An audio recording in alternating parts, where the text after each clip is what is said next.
So I'm Ravi Iyer. I'm the managing director of USC's Neely Center and the Psychology of Technology Institute.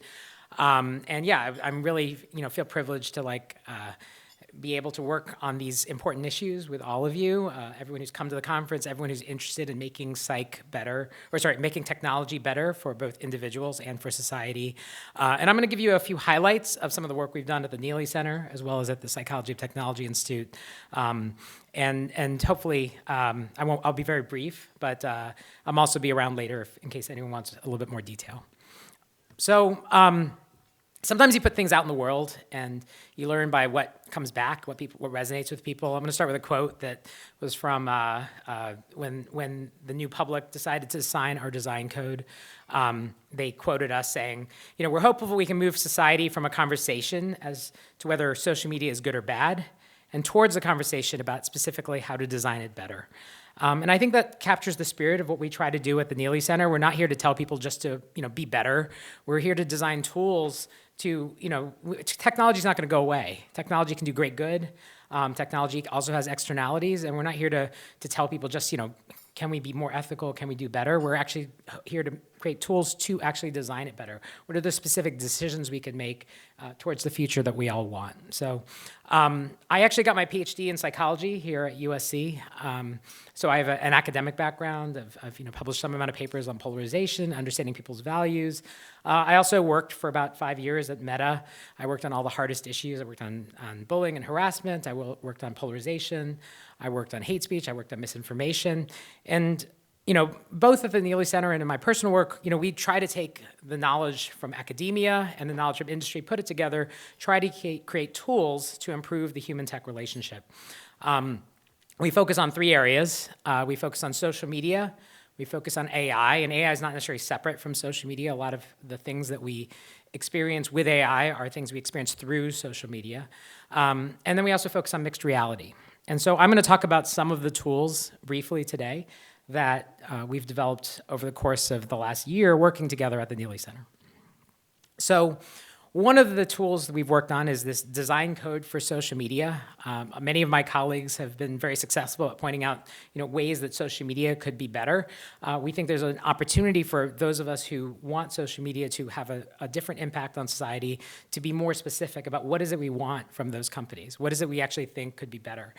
So we have a set of 9 principles that we've published for making social media better. If you want, there's a QR code there, or you can go to neely.usc.edu/design-code.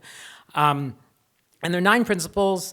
They're all they're things we talk about with policymakers, but we were actually agnostic to implementation. We also talk about it with people at companies. There are things that many people at companies have done to some degree in support. We don't just talk to large companies. We talk to small companies that are just being built, about things they could do to differentiate themselves from some of the patterns we've seen in the past. We've talked about it with a wide set of stakeholders, free speech groups, pro-business groups, people who are huge critics of business, and tried to come up with things that are, have a broad consensus, that aren't grounded in definitions of what is good or bad content, but are instead things that a wide group of people could support in order to improve the user experience as defined by the users themselves. So, we've been talking about this design code amongst a wide set of stakeholders. We found ourselves in Washington, D.C. a fair amount this year. We've done some events with Center for Humane Technology, Frances Haugen, some of the biggest critics who have signed our design code. We also, the picture on the right is actually at USC's DC Capitol campus. We actually have this amazing building in Washington, D.C. that we actually held an event. We had people from the State Department there. We had people from Search for Common Ground, Alliance for Peace Building. Many of them decided to support our design code. And we've been talking about this in academic settings. We published a paper, the Knight First Amendment Institute, talking about polarization and violence and how some of those issues could be mitigated through design. We've done numerous podcasts, places where policymakers and technologists look to for new ideas. And then we've done a lot of popular press. So recently we had an op-ed published in Time. We've been in the Wall Street Journal. We've been in the New York Times, and all to advocate that, not is social media good or bad? But again, there are very specific things that we can do as a society to make it better. We also have been working, so a lot of the things in our design code are designed to improve the user experience with social media. we also want to measure that user experience over time. And to do that, again, a lot of the things we do sort of meld the best of academia and the best of industry. And so USC happens to have a really high quality panel, a survey panel, the Understanding America study run by the Center for Economic and Social Research. And so we've leveraged that panel to do something that I found very useful in industry, which was measuring the user experience of our users, not anchoring on like, have people seen something that violates our violence incitement policy, but have people seen something that they think could lead to violence in their community, which is actually a very different thing. It's a much broader construct. So we've been measuring user experience across platforms over time. You can see some of our results here. Twitter, scored poorly for, it seems a lot of people are experiencing content that they perceive to be bad for the world on that platform. That got picked up by Bloomberg. Twitter actually responded because they certainly want advertisers not to think that their advertising is showing next to content that is bad for the world. But we don't want to be just a critic, right? We also want to give companies both a positive and a negative incentive to improve the user experience. So we've also been talking with Pinterest and YouTube, who are on the right there, as companies that are. So we don't just ask people, have you seen things that are negative, but we also ask, have you seen things that have you learned something new and important? Have you connected with something in a meaningful way? And on Pinterest and YouTube, they're places where people are learning a lot. And so we're hoping to help those companies understand, what are people learning on their platforms and how can they do that even better. We want to do the same thing for artificial intelligence. So we're measuring user experience over time for social media. We want to be able to answer questions of, is Twitter getting better or worse over time? And we also want to be able to answer questions of whether artificial intelligence, people's experiences with ChatGPT and these generative AI models are getting better or worse over time.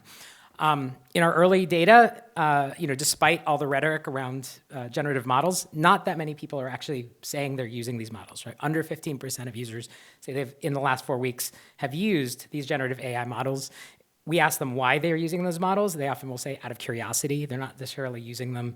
But that's okay. Like, we're trying to measure this ahead of time, right? Because as these things get more adopted, we want to track that experience, understand where people are having bad experiences, understand where people are experiencing utility, and help companies understand how they can mitigate those negative experiences, how they can lean into those most valuable experiences.